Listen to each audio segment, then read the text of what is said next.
The diner was half empty that rainy evening, except for the sound of cheap jazz whispering through the radio and the clatter of plates in tired hands. But no one expected the night to change lives. A young waitress, Emily, carried a tray with trembling fingers, her apron stained, her shoes worn thin. She'd been up since sunrise, smiling through exhaustion because rent was due tomorrow. At table 7, a group of loud construction workers laughed, their laughter sharp enough to cut through her fragile confidence. "Hey, sweetheart, maybe if you moved faster, we wouldn't die of old age before our food got here!" One shouted, the others roared. Across the diner, in the far corner, an old man in a faded army jacket quietly sipped his coffee. His name was Walter Briggs, a retired veteran who had seen more pain in silence than most people saw in war. He watched. He listened. And as the laughter grew crueler, his hand tightened on his mug. Because what he saw in Emily's eyes reminded him of something he'd sworn never to forget. The girl who wouldn't break, Emily had learned to take it. The world wasn't kind to waitresses, especially to those who were barely scraping by. Her mother was in the hospital, the bills were piling up, and her dreams of finishing college had long slipped through her fingers. She smiled through tears, through aching feet and heartless jokes. "Maybe they'll tip better if I just smile," she whispered to herself as she returned to their table, forcing a grin. The men continued, louder now. "Don't mess up again, sweetheart. You already dropped the fork last time. Maybe she's too busy dreaming about her TikTok career."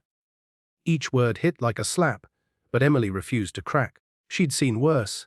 Her father leaving, her mom's illness, the eviction notice pinned to their old apartment door. Still, something about tonight hurt more, because for the first time, she realized no one was defending her. No one even looked up. The other diners pretended not to notice, afraid or indifferent, except the old man in the corner. He hadn't moved. He just sat there, watching with a steady, storm-filled gaze. Then Emily dropped a plate. It shattered loudly, and so did the laughter. One of the men whistled, "You're on fire tonight, honey." The manager glared at her from behind the counter, mouthing, "Last warning." Her throat tightened. She bent down to pick up the pieces, eyes wet, hands trembling. That's when a heavy chair scraped across the floor. The sound silenced the room. Walter Briggs, the veteran, stood up. The lesson in respect, the diner froze. Even the jukebox seemed to hold its breath.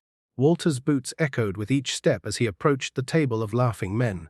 His voice, low and gravelly, broke the tension like thunder. "Tro.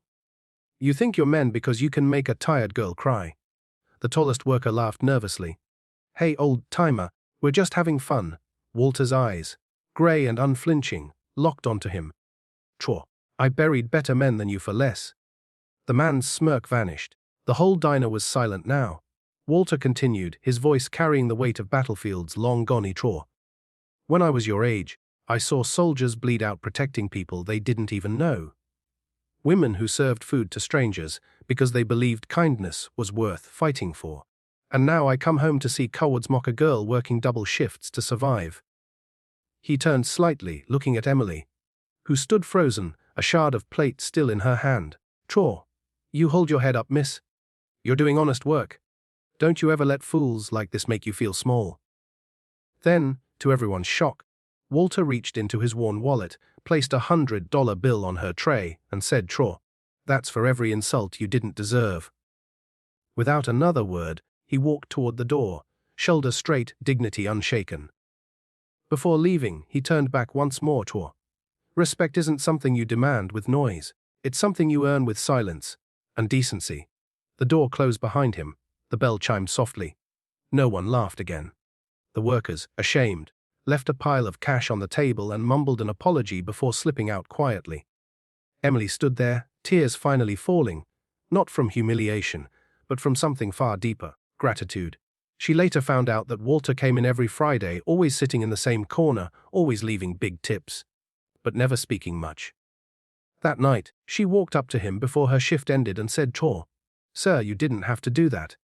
He smiled faintly. "Ma'am, sometimes standing up for someone is the only thing left that makes you feel alive." Months later, Emily finished nursing school. On her graduation day, a small note was found in her locker. No name, just a line written in neat, old-fashioned handwriting. "Tro. Keep serving with kindness." The world needs people like you. WB. No one ever saw Walter again, but his photo, a black and white snapshot of a young soldier, still hangs on the diner wall under a small plaque. Chor, in memory of Walter Briggs, a man who taught us respect. Chor, never underestimate the power of standing up for someone who can't. Kindness is courage in its purest form, and it costs nothing to show respect.